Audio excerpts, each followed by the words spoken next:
안녕하세요. 책 읽어주는 애제 강미경입니다. 부천 행복한 교회 신경직 목사님이 소개하시는 기도하여 삶을 성공으로 이끈 기도쟁이들, 위대한 기도의 사람들 한번 만나보세요. 전주시 중화산동에 위치한 전등교회는 2년 된 개척교회로 전세로 얻은 건물을 비워줘야 하는 어려움에 처하게 되었다. 건물 주인은 한 달 안에 교회를 비워주든지 아니면 전세 보증금을 올려달라고 했다. 교인 수라야 학생들까지 모두 합쳐도 35명밖에 되지 않는 작은 교회다 보니 도저히 해결할 방법이 없었다. 황인성 목사님은 이제 기도밖에 없다고 생각하고 전교일 40일 작정기도에 돌입했다.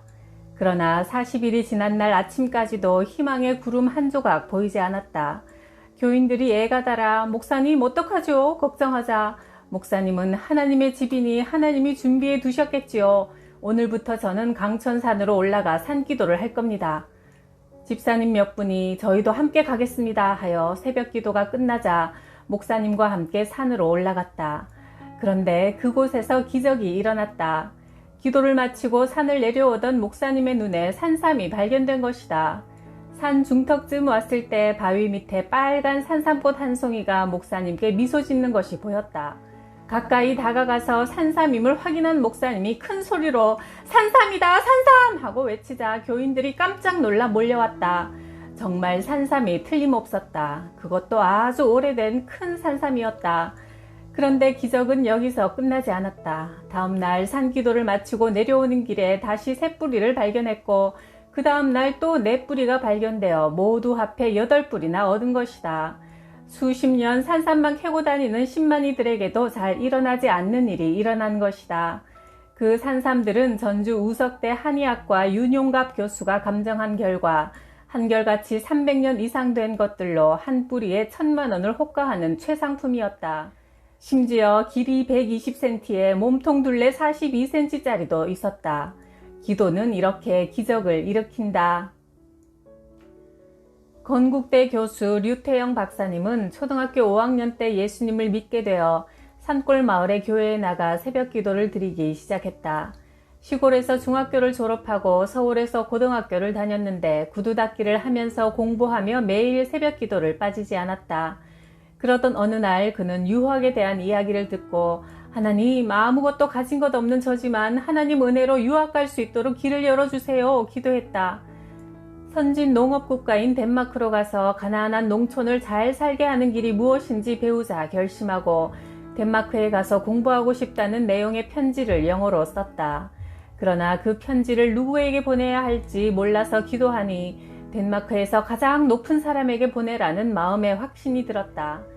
그리하여 도서관에 가서 덴마크에 관한 책을 찾아보니 그 나라에서 가장 높은 사람은 프레데릭 황제였다.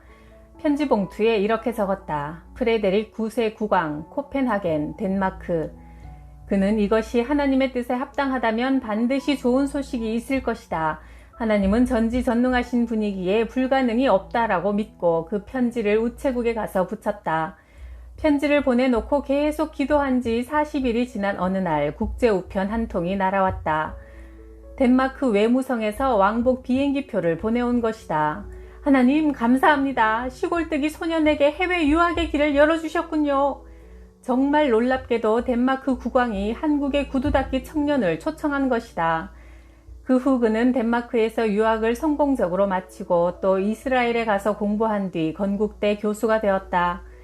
인간의 눈으로 보면 절대 불가능한 일이지만 매일 기도하며 최선을 다할 때 하나님께서 광야의 길을 열어주신 것이다. 경남 거창고등학교의 전영창 교장은 한국 교육계에 신선한 바람을 일으키고 새로운 자극을 준 기도의 사람이었다. 전 교장은 미국 유학을 마치고 돌아와 빚이 많아 쓰러져가는 거창고등학교를 맡았다. 1958년 4월 마침내 거창고등학교는 다른 사람의 손에 넘어가게 되었다. 아무리 애를 써도 다른 방법을 찾을 수 없자 전 교장은 성경, 찬송, 담요 하나를 들고 거창읍에서 40리 떨어진 웅안면 어느 산마루 언덕에 있는 굴 속에 들어가 자리를 펴고 일주일 금식 기도를 시작했다. 사흘 동안 밤낮으로 부르짖으며 기도했지만 가슴만 답답할 뿐 별다른 확신이 없었다. 그래서 사흘째 밤에는 이렇게 기도했다. 하나님, 아무리 기도해도 마음이 답답합니다. 응답에 대한 확신이 없습니다. 하나님, 정 그러시다면 저도 생각이 있습니다. 일주일 금식 기도를 마쳐도 응답하지 않으시면 서울을 올라가서 동아일보에다가 하나님은 안 계신다고 광고를 내겠습니다. 하면서 하나님을 협박하는 담대함으로 기도를 하고 나니 가슴이 뻥 뚫리는 것 같으면서 시원해졌다. 산에서 일주일 금식 기도를 마치고 내려오니 학교 서무과로 편지가 와 있었다. 조우복이라는 미국 교포가 수표 한 장을 보내왔다. 2,500달러. 이것은 당시 학교가 안고 있던 부채를 정확히 갚을 수 있는 액수였다. 전라남도 해남 산정리 시골에 개구쟁이 소년이 살고 있었다. 구슬치기도 잘하고 공부도 잘했지만 초등학교를 졸업한 후 중학교에 진학할 수 없었다. 소년의 아버지는 남의 집 머슴이라 아들을 학교에 보낼 형편이 못 되었다. 그래서 소년은 40일 동안 꼬박 쉬지 않고 기도를 하고 하나님께 편지를 썼다. 하나님, 저는 계속 공부하고 싶습니다. 길을 열어주세요. 남의 집 머슴살이를 해도 좋고 굶어도 좋습니다. 다만 공부만 할 수 있게 도와주십시오. 소년은 봉투에 하나님 전상서라고 써서 우표도 붙이지 않고 그대로 우체통에 넣었다. 우체부가 이 편지를 어떻게 할까 고민하다가 해남읍에 있는 교회 목사님께 갖다 드렸다. 그 편지를 읽고 감동한 목사님은 소년을 불러 아들로 삼고 학교에 보내주었다. 소년은 신학대학교에서 공부한 뒤 독일로 유학과 박사학위를 받고 돌아와 교수가 되었다. 그리고 마침내 대학 총장이 되었다. 그가 바로 한신대학교 오영석 총장이다. 도저히 불가능해 보일지라도 열심히 기도하면 하나님은 그것을 놀라운 방법으로 이루어 주신다. 미국의 어느 한인교회가 크게 부흥되어 교회를 짓기 위해 야산을 구입했다. 그런데 막상 구입하고 보니 산을 깎아 교회를 짓기 위해서는 먼저 흙을 실어다 버리는 비용과 중장비를 동원하는 데 예산이 너무나 많이 들어 도저히 건물을 지을 수 없는 형편이었다. 그러자 한 집사님이 다음과 같이 제안했다. 믿으면 산도 옮겨진다고 했는데 우리도 한번 기도해 봅시다. 온 교우들이 처음엔 반신반의하면서도 서로 모여 기도하기 시작했다. 산이 옮겨져 교회를 지을 수 있도록 해주십시오. 사람이 생각하기에 대책이 없어 기도만으로 산이 옮겨질까 의심하는 성도들도 많았지만 얼마 후 한 신사가 목사님을 찾아왔다. 그는 건축회사의 사장인데 이번에 늪지대를 싸게 매입하여 늪을 메울 흙이 필요하니 교회가 사들인 야산의 흙을 팔라고 했다. 목사님은 그 말을 듣는 순간 당황하여 무심코 글쎄요 하고 말을 내뱉었는데 사장은 가격을 더 올려달라는 뜻인 줄 알고 처음보다 배로 값을 치르겠다고 하여 결국 계약이 성사되었다. 결국 그 회사는 중장비를 동원해 산의 흙을 모조리 퍼다 날라 늪지대를 메웠고 교회는 기도한 대로 산이 옮겨지는 기적을 보게 되었다. 1969년에 세워진 대구 서현교회는 아름다운 석조 건물로 당시 동양 최대의 건물이었다. 서현교회에는 한의사 정규만 장로님이 계셨는데 어느 날 원인 모를 병으로 죽게 되었다. 하나님, 제 병을 낫게 해주시면 예배당 한 번 짓고 죽겠습니다. 서원 기도를 드렸고 교인들도 장로님의 뜻을 알고 함께 기도했다. 그 기도 후 얼마 지나지 않아 장로님은 죽을 병에서 고침받았다. 그때부터 장로님은 화강암을 잘 다듬어 예배당을 짓기 시작했지만 사실 그럴 만한 돈이 없었다. 장로님은 계속 서원 기도를 갚게 하옵소서 간절히 기도했다. 그런데 그때 대구 지역에 이상한 전염병이 돌아 사람들이 병원에 가거나 약을 지어 먹어도 낫질 않고 장로님의 한의원에서 약을 지어 먹어야만 씻은 듯이 낫는 것이다. 이 소문이 대구 일대에 퍼져나가자 다른 약국은 파리를 날려도 장로님의 한의원에는 사람들이 몰려들었다. 하루 일을 다 끝내면 돈을 포대에 쓸어 담을 정도였다. 놀랍게도 예배당을 다 지을 때까지 한의원에는 손님들이 끊이지 않았다. 기도하는 자에게 하나님의 기적이 나타난다. 한국 음반 네트워크의 대표 김종덕 씨는 음반 회사를 시작하면서 아내와 함께 매일 새벽 기도를 나갔다. 그러자 하나님 앞에 기도하고 감사할수록 회사가 점점 잘되고 성장했다. 처음엔 25평짜리 2층을 임대해 1층은 공장, 2층은 사무실로 사용했는데 사업이 날로 번창하여 사무실을 자꾸 늘리다 보니 전세비가 많이 올라 아예 건물을 하나 사려고 기도원에 가서 3일 금식 기도를 드렸다. 그러자 하나님께서 응답하셔서 마침내 건물을 매입해 회사는 더욱 번창하여 국내 음반 생산순위 3위가 되고 연간 매출액이 30억이 되었다. 그런데 문제는 돈을 많이 벌고 바쁘다 보니 점점 기도 시간이 줄어들어 새벽 기도도 못 나가고 철야 기도도 나가지 않고 기도원도 찾지 않았다. 그러던 중 IMF 위기가 찾아와 세무사찰을 받고 회사 문을 닫을 지경에 놓였다. 그래서 정신을 차리고 만사를 제쳐두고 기도원으로 달려갔다. 하나님은 하나님을 부르는 모든 자, 곧 진실하게 기도하는 모든 자에게 가까이 계신다는 시편 145편 18절 말씀을 간절히 붙들고 기도했다. 하나님, 제가 하나님을 멀리 떠나 어려움을 당하게 되었습니다. 그러나 지금 다시 하나님 앞에 가까이 나왔으니 나를 도와주십시오.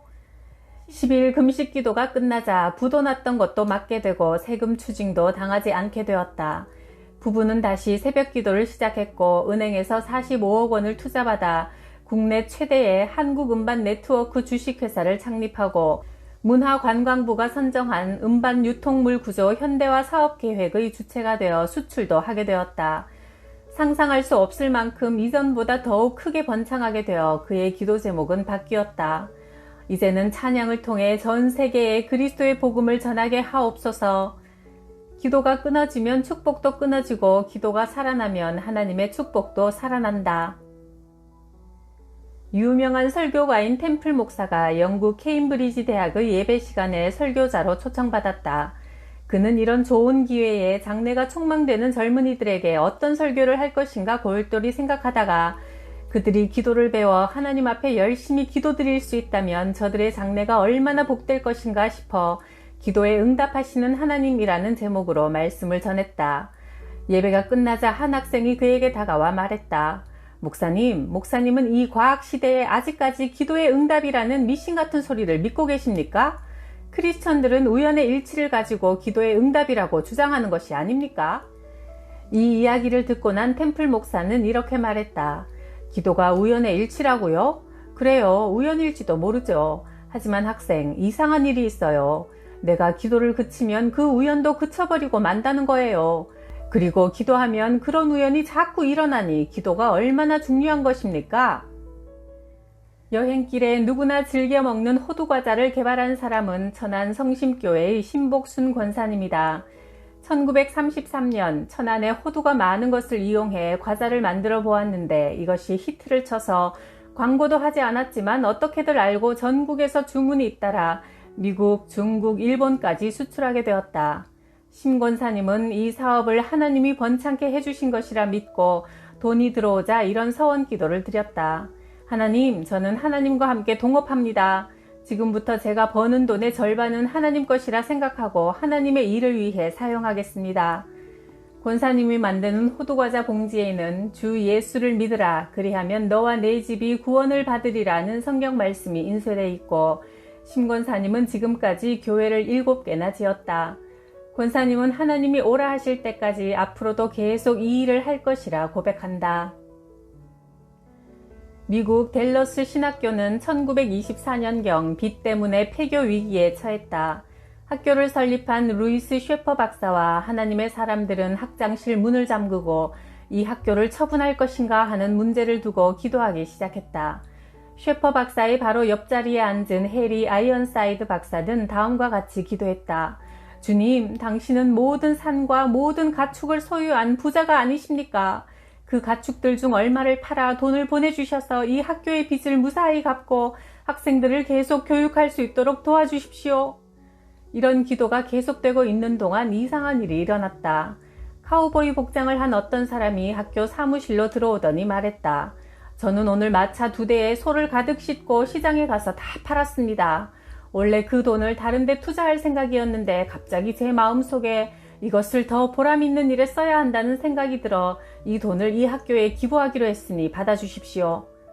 사무실의 아가씨는 영문도 모르고 그 돈을 들고 황급히 학장실로 뛰어갔다. 학장실 앞에 도착하니 이제 막 예수님의 이름으로 기도합니다 라는 소리가 들렸다. 돈을 받아든 셰퍼 박사는 아이언사이드 박사의 어깨를 툭툭 치며 말했다. 목사님, 주님께서 우리 기도대로 방금 가축을 팔아서 이 돈을 보내오셨습니다. 남편을 잃은 한 과부에게 많은 액수의 연체료 독촉장이 날아왔다. 그것은 남편이 살아있을 때 이미 지불한 것이었지만 영수증을 제시하지 못하면 그 많은 돈을 다시 낼 수밖에 없는 형편이었다. 입장이 난처해진 여인이 낙심이 되어 잃어버린 영수증을 찾을 수 있게 해달라고 간절히 기도하자 내가 널 도우리라는 하나님의 음성이 들려왔다. 다음 날 청구서를 발행한 기관의 수금원이 찾아와 요금을 지불하지 않으면 법대로 집행하겠다며 윽박질렀다. 바로 그때 호랑나비 한 마리가 거실 안으로 들어와 팔랑팔랑 날아다니자 과부의 어린 아들이 그 나비를 잡으려고 뛰어다녔다. 나비는 아이의 손에 잡힐 듯 하다가 그만 소파 밑으로 쏙 들어가 버렸다. 아이는 그래도 포기하지 않고 소파를 밀어젖히자 나비 대신 하늘하늘한 얇은 종이 한 장이 바닥에 납풀 떨어졌다. 그것은 바로 그 청구서의 영수증이었다. 아프리카의 한 크리스천 청년이 고열로 헛소리를 해대고 있었다. 열은 좀처럼 내려가지 않았다. 유럽에서 온 선교사가 보니 환자의 고통을 덜어주려면 얼음주머니가 절대적으로 필요했다.